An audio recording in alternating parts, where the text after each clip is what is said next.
I ran drone dispatch out of Kessler Relay for 11 years. And in 11 years, the only thing that ever came in on the old survey band was static, or the occasional ping from the ship that still owned it.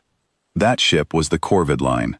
Nobody remembered commissioning her. She'd been on a fixed patrol loop since before my grandfather was born, an unarmed survey hull that some long-dead procurement officer forgot to decommission, still logging her position every 4 hours, to a station that had stopped caring what her position was.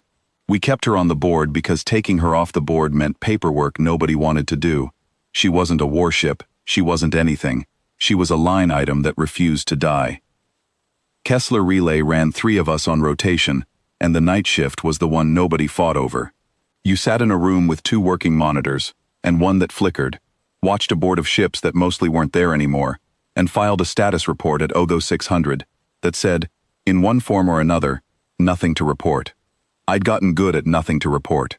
There's a kind of peace in tending a post the rest of the service forgot existed, and I'd made my accommodation with it years back. I was 3 hours into a night shift that had nothing in it when the Corvid line's channel lit up with an actual signal for the first time since I'd taken the post. It wasn't addressed to us. That was the first thing I understood about it, before I understood anything else. It came in structured, the way a formal request comes in: header, priority flag, authorization block, and none of the header fields matched anything in our directory. Wrong species entirely. The dispatch software didn't know what to do with it, so it did what dispatch software does when it doesn't know what to do. It flagged it for a human and went quiet. I pulled the raw burst and ran it through translation. It resolved slow, in pieces, the way a signal does when it was never built to be read by us. Requesting authorization code, prototype defense frame ignition sequence, priority override. Origin, deep bore station Alto 6. Destination, and under that, in the officer's own words, appended the way you append something when the form doesn't have a field for it. We are logging incursion contact at the bore site. The frames are not licensed to activate without the sequence. I am requesting the sequence. Please respond quickly. I don't know why the acknowledgement came back on this band. I have never used this band. I don't think I dialed this band. Her name was in the header. Officer Ilsavet Corps, junior grade, comms. The kind of title you get when you're new enough that the job nobody else wants falls to you. I read that line 4 or 5 times before I let myself believe what it meant. She hadn't hailed us. She'd hailed her own people, and 2 digits in a 9-digit frequency string had put her onto a defunct patrol band that hadn't carried real traffic in 600 years.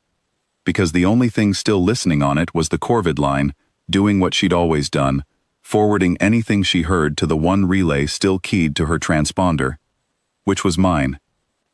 I want to be clear about what we actually had. We did not have a fleet. We did not have a corvette, a frigate, or so much as an armed shuttle within 11 hours of Alto 6. What we had was an unarmed relic that couldn't turn hard enough to intercept an asteroid, a dispatcher on a night shift, and a courier drone rated for data packages, medical stock, and small parts. And we had, buried in the Kessler archive under a classification nobody had queried in decades, the calibration set for a defense frame ignition sequence built on our own side about 140 years back, when a research consortium tried to license portable combat frames for colony perimeter defense, and the program got shelved for cost. The frames never shipped, the math did. It sat in a folder because deleting things cost someone a signature, and nobody wanted to be the signature. I checked the compatibility myself, twice, because I did not want to be the one who sent an alien officer a sequence that would slag her frames instead of igniting them. Her request had specified frame tonnage, actuator class, and a rough power curve, probably because she'd been trained to file complete requests even in a crisis, and those 3 numbers were enough to run against our own archived spec. The core architecture matched close enough that I was confident it would take. Not certain, confident. That's the honest word for it. And it's the word I put in my own log, because overselling my certainty to cover myself later would have been the wrong thing to do to a woman I'd never met and never would. There was no protocol for this. I want that on the record too. There is a protocol for distress calls that come in on the correct band from a recognized party requesting a recognized category of aid. There is no protocol for a stray plea from a species we've never met, forwarded by a ship that technically doesn't exist anymore on any budget line, asking for something we happen to already own. I pulled the shelved consortium file myself, confirmed the export flag had never been revoked, and made the call on my own authority, rather than waking a duty officer 11 hours from anywhere useful.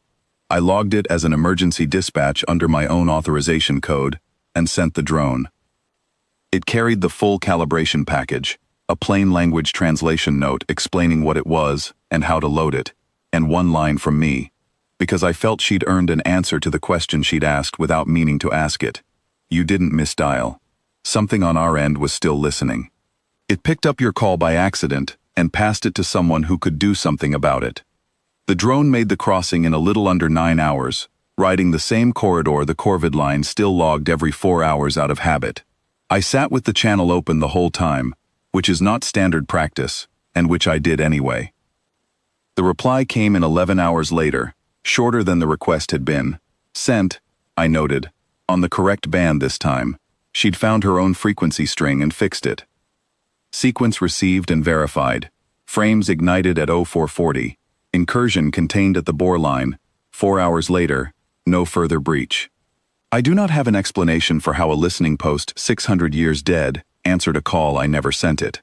I am recording this transmission for our own archive, so that if it happens again to someone else, they know that sometimes the line that answers is not the one you dialed, but the one that was still on.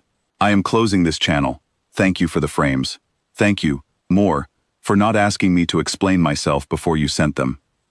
I logged that line into the Kessler record exactly as she wrote it, because it was better than anything I would have written myself. My supervisor asked, when the after-action review came through 3 weeks later, why I hadn't waited for authorization from further up the chain before releasing a 140-year-old defense spec to an unverified party on an unlicensed band. I told her the truth, that by the time authorization worked its way down the chain, there would have been nothing left at Alto 6 worth authorizing help for. She didn't like the answer. She signed off on it anyway, which is the closest thing to agreement you get out of this job most days. The Corvid line kept her loop after that. She still logs her position every 4 hours to a station that has, for the first time in 600 years, an actual reason to care what it is. I never took her off the board. I stopped thinking of the paperwork as the reason. People ask me sometimes what we sent them. A name I never confirm, a species I'm not permitted to describe, past what's already public in the incident log, and they always expect me to say a fleet, because that's the shape the story wants to take. I tell them the truth instead, because the truth is the better ending. We didn't send a fleet, we didn't have one, and if we had, it would have arrived to find the fight already over and nothing left to shoot at. What we sent was the one thing that fit the request exactly, filed under a classification nobody had opened in 140 years, delivered by a drone rated for small parts, forwarded by a ship that officially stopped mattering before either of us dispatching that night was born. Some lines stay open a long time, waiting for someone to need what's sitting on the other end of them. Most of them never get used. Ours did, once, on an ordinary night shift, because a junior officer transposed 2 digits under pressure, and an old patrol line that nobody remembered to shut off happened to be the one still listening when she did. I don't call that luck. I call it the job finally getting done, 600 years late, exactly on time,